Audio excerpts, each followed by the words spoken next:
I deported my husband. Let that sink in for a moment. I didn't just divorce him. I didn't just kick him out of my house and change the locks. I didn't just tell him it was over and hand him separation papers. No, I put him on a plane, back to the trenches, back to where he came from. And you know what? I slept like a baby the night he left. The best sleep I'd had in 3 years. Right now, as I'm telling you this story, half the people in my church are calling me a demon. They're saying I'm wicked. They're saying I'm going to hell. They're praying for my soul because they think I've lost my mind. The other half? Oh, they're whispering in the parking lot after service that they would have done the exact same thing. Some of them have even pulled me aside, looked around to make sure no one was listening, and said, "Girl, you did what needed to be done." But before you rush to the comments to type "wicked woman" or "you're going to hell" or "how could you" or whatever judgment you've already formed in your mind, I need you to hear the whole story. I need you to hear what this man did to me. Because this story, it's not what you think it is. My name is Jennifer. I'm a registered nurse living in Houston, Texas. I'm 32 years old. And for the past 3 years of my life, every single day, every single dollar, every sacrifice I made was consumed by one mission: bringing the man I thought was the love of my life to America. Let me paint you a picture of what that sacrifice looked like, what it really meant to bring someone to America the legal way. I worked double shifts. Now, I'm not talking about sitting at a desk checking emails for 16 hours. I'm not talking about Zoom meetings and coffee breaks and lunch hours. I'm talking about being on my feet in nursing scrubs for 12 hours straight, sometimes longer. Do you know what it's like to work a 12-hour nursing shift? Let me tell you. You arrive at 7 a.m. You clock in. You get your patient assignments for the day. And from that moment until 7 p.m., you are running. You're checking vitals every 2 hours. You're administering medications. You're changing bedpans. You're wiping backsides of people who can't do it themselves. You're dealing with bodily fluids that most people can't even imagine. Blood, urine, vomit, things I won't even mention. You're getting cussed out by patients who think you're their personal servant. "Nurse, nurse, where's my water? Why is my food cold? I pushed this button 5 minutes ago." You're dealing with families who think you're not doing enough, even though you're doing everything humanly possible. You're running from room to room, answering call lights that never stop ringing. Your feet are killing you. Your back is screaming.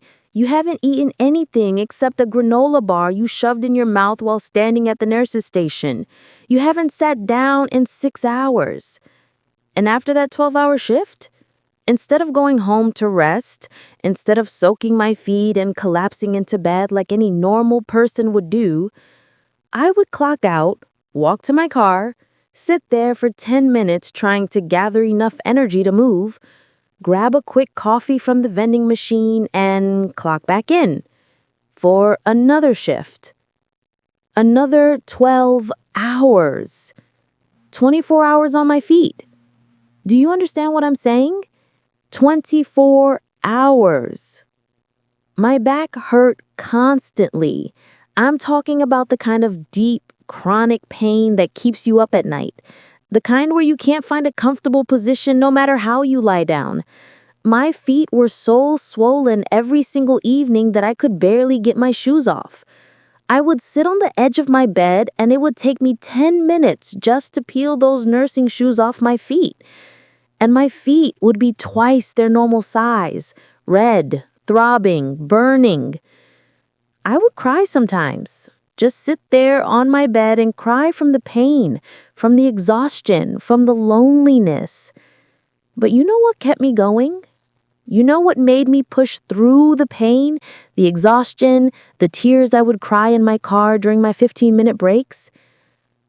Love. At least, that's what I thought it was. I was saving every penny. And I mean every single penny. You know how much it costs to bring someone to America legally? To sponsor a fiancé visa? $15,000. $15,000. That's not including the flights back and forth to visit during the process. That's not including the money I sent him while he was waiting for approval. That's not including the wedding or the furniture I bought to make the house nice for when he arrived, or any of that. Just the legal process alone. $15,000. So I cut everything out of my life that wasn't essential. I ate ramen noodles for months. Breakfast, lunch, dinner. Sometimes I'd add an egg if I was feeling fancy. I stopped getting my nails done. No more acrylics, no more gel polish, nothing. I did my own nails at home with $5 polish from the drugstore. No more brunch with the girls on Sundays. You know how much brunch cost in Houston? $30, $40 easy. And then drinks, and then maybe we go shopping after. I couldn't afford any of that anymore. No more vacations. My friends would be posting pictures from Miami, from Mexico, from Jamaica, and I would just scroll past, saving my vacation days at work so I could use them for when David arrived. No more online shopping. I deleted all the apps from my phone. Amazon, Target, Shein, all of it, gone. Because I knew if I saw something cute, I'd be tempted to buy it. I drove the same car with a check engine light on for 8 months because I couldn't afford to fix it. I just kept adding oil and praying it wouldn't break down on me on the way to work. I wore the same 4 pairs of scrubs over and over until they were faded and thin. My coworkers probably thought I was struggling financially, and I was. But I had a goal. Every paycheck, I would transfer money into a separate savings account, the account I labeled Our Future. Sometimes it was $500. Sometimes it was $1,000. Whatever was left after my bills were paid, it went into that account. And I watched that number grow slowly. 5,000, 8,000, 10,000, 12,000. It took me almost a year and a half to save that money. A year and a half of sacrifice, of saying no to everything, of living like I was broke even though I was working myself to death. Because I had a goal. I was bringing David to America. I was bringing the love of my life here so we could build our future together. That's what I thought I was doing. Let me take you back to where this all started. 3 years ago. I went home for Christmas. I'm originally from West Africa, Nigeria specifically, and I try to go back every few years to see my family. My mom, my siblings, my aunties, my cousins. You know how African families are. Everyone wants to see you when you come home. That December, there was a family party. One of my cousins was getting married, so there was this big celebration. Music, dancing, food, everybody dressed in their best traditional attire. It was beautiful. That's where I met David. Oh my God, this man was fine. I'm talking about the kind of fine that makes you forget your own name. Tall, had to be at least 6 feet. Handsome, with that strong jawline and those dark brown eyes that just looked right through you. And that smile, Lord have mercy. And his accent. You know that smooth West African accent that makes every word sound like poetry? The kind that makes hello sound like a marriage proposal. Yeah, that one. He was charming in a way I'd never experienced before. He knew exactly what to say, exactly when to say it. He made me feel like I was the only woman in the room, even though there were 100 people at that party. We talked for hours that night. He told me he was an engineer, civil engineer, he said. He had big dreams. He wanted to build bridges, design buildings, create infrastructure that would change lives. But the economy back home was crushing him. There were no opportunities, no jobs for talented young engineers like him. He told me, I have so much potential, he told me, looking into my eyes with such intensity, but here there is nothing. No future, no opportunity, just struggle. And I felt for him. I really did. He asked for my number. We started talking every day. Video calls, voice notes, text messages. He would send me good morning messages with Bible verses. He would check on me after my shifts. How was work, my queen? Are you taking care of yourself? Don't forget to eat. He called me his queen, his angel, his blessing. And after 2 weeks, he said those 3 words. I love you, Jennifer. And I fell for it. Hard. By the time I left Nigeria and came back to Houston, we were in a full relationship. Long distance, but we made it work.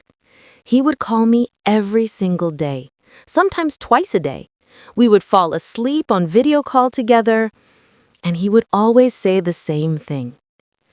Baby, if you just get me to the States, I will treat you like a queen. I will work hard. I will build us an empire. You won't regret this, I promise you. And I believed him. You have to understand something about me at that time. I was 32 years old, single, living alone in this big 4-bedroom house in Houston that felt empty. All my friends were getting married. All my friends were having babies. All my friends were posting happy family pictures on Instagram and Facebook. And here I was, coming home to an empty house after 12-hour shifts, eating takeout alone, watching Netflix by myself, sleeping in a king-size bed meant for 2 people. I was lonely. I wanted a family. I wanted someone to build with. I wanted someone to come home to. I wanted love, real love. David seemed like the answer to my prayers, like God had finally heard me and sent me my husband. So I started the process. The K-1 visa, the fiancé visa. If you've never done this before, let me tell you, it's a nightmare. The paperwork alone is insane. You need bank statements proving you can financially support the person. You need proof of relationship, photos together, chat logs, phone records, plane tickets. You need letters from friends and family saying the relationship is real. You need police clearances, medical exams, background checks. Every form has 20 pages. Every question requires documentation. Every step costs money. But I did it all. Every single form, every single document, every single fee. I submitted everything perfectly because I wanted no delays. I wanted my man here as soon as possible. And then we waited. And waited. And waited. The process took a year and a half, 18 months of waiting, checking my email every single day, calling the immigration hotline for updates, praying that everything would be approved. And finally, we got the notification. Approved! The day David landed at George Bush Intercontinental Airport was one of the happiest days of my life. I got there 2 hours early because I couldn't wait. I was so nervous and excited I couldn't sit still. I kept pacing back and forth in the arrivals area, checking the flight status every 5 minutes on my phone. When his flight finally landed and the doors opened and passengers started coming through, my heart was pounding so hard I thought it would burst out of my chest. And then I saw him, walking through those doors with his luggage, looking around for me. And when our eyes met, I lost it. I'm talking ugly crying, mascara running down my face, tears everywhere, my nose running. I didn't even care. I ran to him and he dropped his bags and just caught me in his arms. He hugged me so tight, I could feel his heart beating. He kept saying, "Thank you, baby. Thank you. Thank you for believing in me. I'm here now. I'm really here." And I just cried into his chest like a baby. I thought my life was finally beginning. I thought everything I had worked for, everything I had sacrificed was finally paying off. And for the first 6 months, he was perfect. Not just good, perfect. He would wake up before me every morning and cook breakfast. And I'm not talking about cereal or toast. I'm talking full Nigerian breakfast. Yam and eggs, plantain, akara, the whole spread. I would walk into the kitchen in my scrubs getting ready for work, and breakfast would be on the table waiting for me. Hot tea, orange juice, everything. "You need to eat well, my love.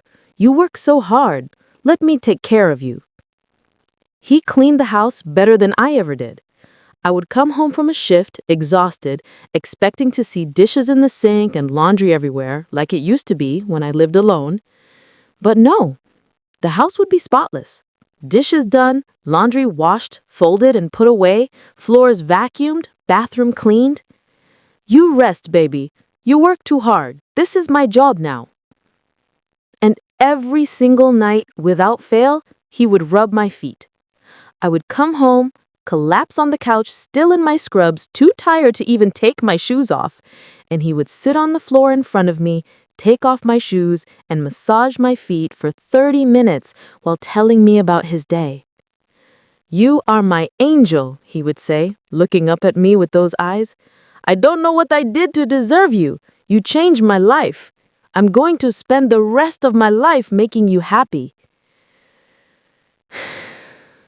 I felt like the luckiest woman in the world. I felt like Cinderella, like I had found my prince, like all those years of loneliness and all those sacrifices were worth it.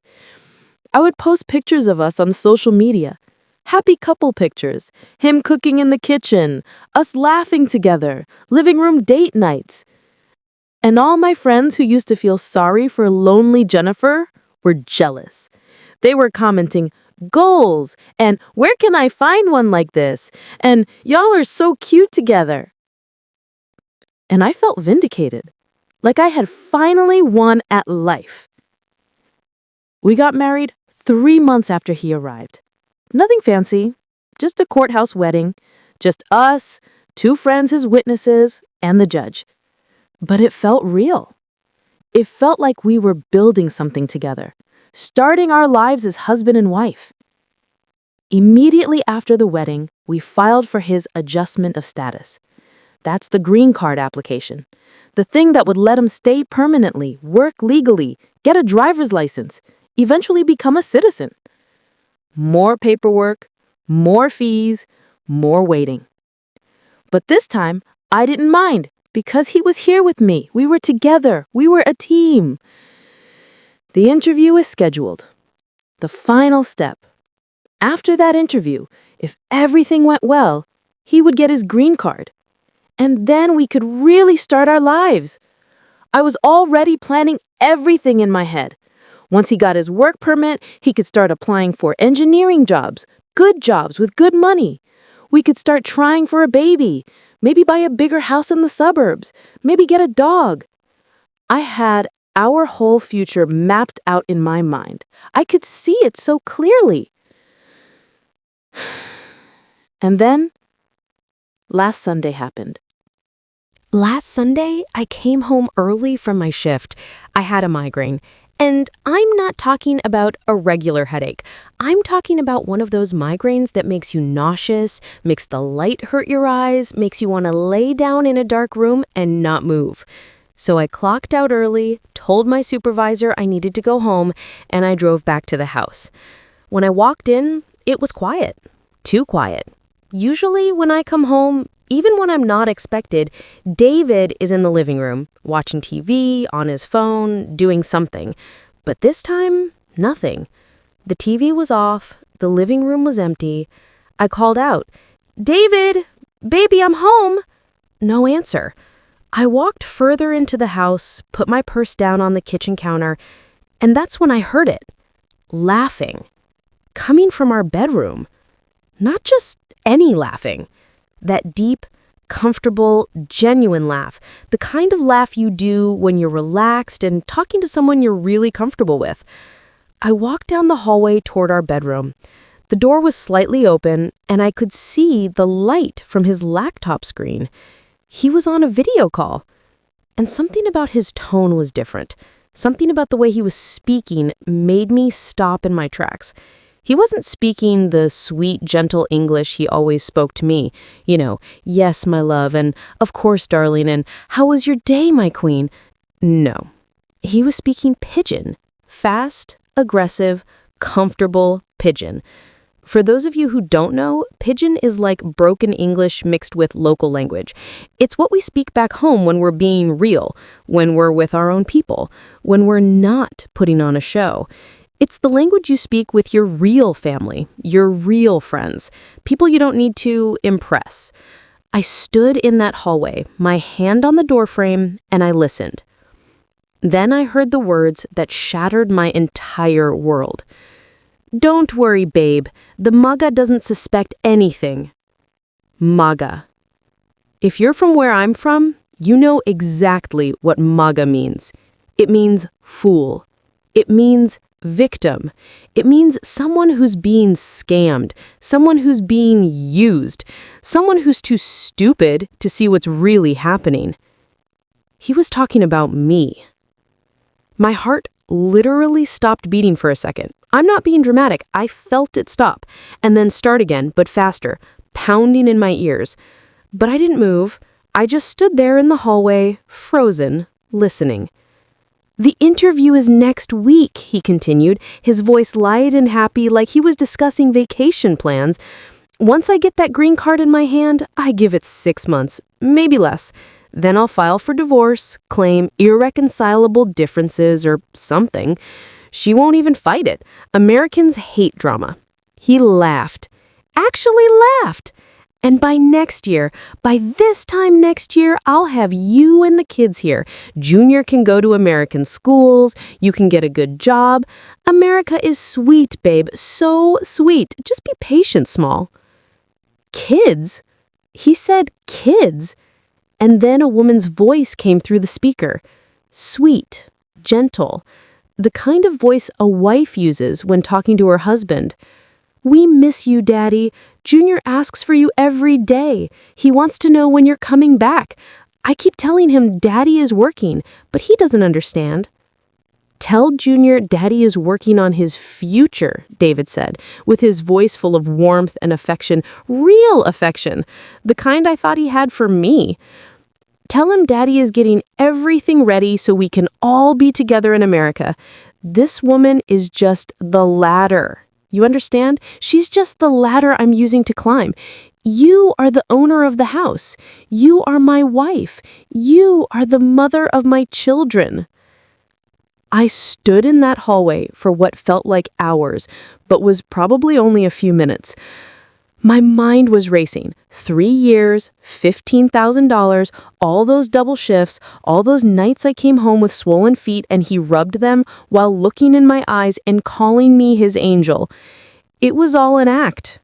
Every I love you, every kiss, every time he called me my queen, every meal he cooked, every time he cleaned the house, every foot massage, every morning he woke up early to make me breakfast. All of it was a performance, a show, a long con to get that green card so he could bring over his real family. I was never his wife. Not really. I was his sponsor, his ticket, his ladder. And you want to know what scared me the most in that moment? It wasn't anger. I didn't feel rage. I didn't want to scream or kick down that door and confront him. No, a cold calmness washed over me. The kind of calm that's more terrifying than anger. The kind of calm that makes you dangerous. Because when you're angry, you make mistakes. You do things in the heat of the moment that you regret later. But when you're calm, when you're thinking clearly, that's when you're most deadly. I quietly backed away from the door. I walked back down the hallway on my tiptoes so he wouldn't hear me. I grabbed my purse from the kitchen counter.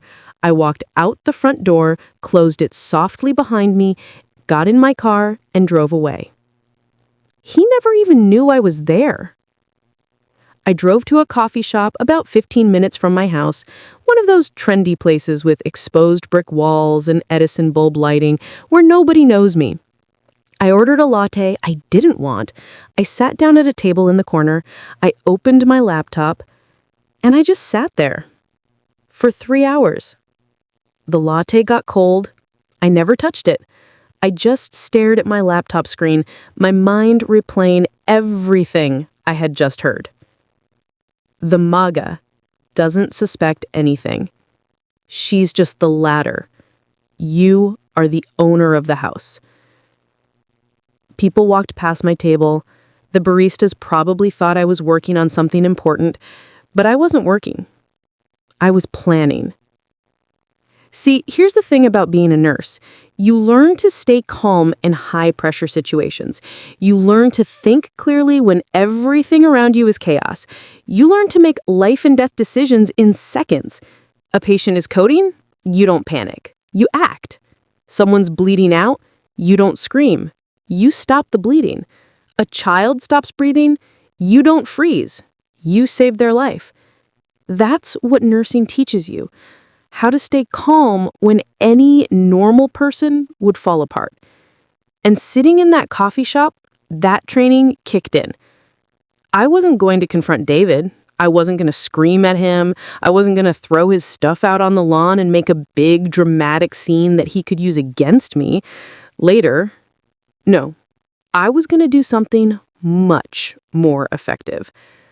I was going to use the system. The same system he was trying to exploit. The same system I'd paid $15,000 to navigate for him. I opened a new browser tab. I typed in USCIS.gov, United States Citizenship and Immigration Services. I logged into my account, the same account where I had filed his petition, where I had uploaded all those documents, where I had checked the status every single day for 18 months. And I started reading. Withdrawal of sponsorship. That's what I was looking for.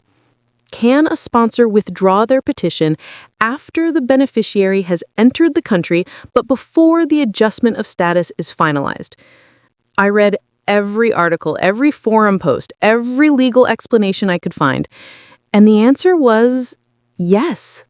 Yes, you can withdraw sponsorship if you discover the marriage is fraudulent, if you discover you've been deceived, if you discover the whole thing was a scam from the beginning. Not only can you withdraw it, you're supposed to report it. It's actually your legal obligation to report marriage fraud to USCIS. I started typing. I went home that evening around 6 p.m. I walked through the front door like nothing had happened, smiled, put my purse down. "Jennifer, baby, you're home," David called from the kitchen. He was cooking dinner. The smell of jollof rice filled the house. "Yeah, my migraine is better," I said, walking into the kitchen. He came over and hugged me, kissed me on the forehead. "I'm sorry you weren't feeling well. I made your favorite. Go sit down, dinner's almost ready." And I let him hug me. I even kissed him back. "How was your day?" I asked, sitting at the dining table. "Oh, just relaxing, watching some TV, talking to my cousin back home, checking on my mom." He said it so casually, so easily, lying straight to my face. We ate dinner together. He kept asking if the food was good, if I needed anything, if he wanted me to rub my feet after dinner. "You're so good to me," I said, smiling at him across the table. "You deserve it, my queen," he said, smiling back. And the whole time I was thinking about that video call, about him laughing, about him calling me the ladder, about his real wife, about Junior. But I didn't let it show on my face, not even a flicker. That night, we went to bed together. He held me, told me he loved me, kissed me goodnight, and I said it back. I love you too. The next morning, Monday morning, David went to the gym like he always did. Every Monday, Wednesday, and Friday, he would go to the gym from 7 to 9 a.m. The moment his car pulled out of the driveway, I went to my laptop, I logged back into the USCIS website, And I did what I had been planning all night. I withdrew my sponsorship. I filled out every form, I answered every question, and then I wrote a letter. A detailed, very specific letter to the immigration officer assigned to our case. I explained that I had discovered David was already married with children back in Nigeria, that he had concealed this information from me, that he had used me to obtain entry into the United States with the intention of abandoning me once he received his green card, that the marriage was fraudulent from his side, not from mine.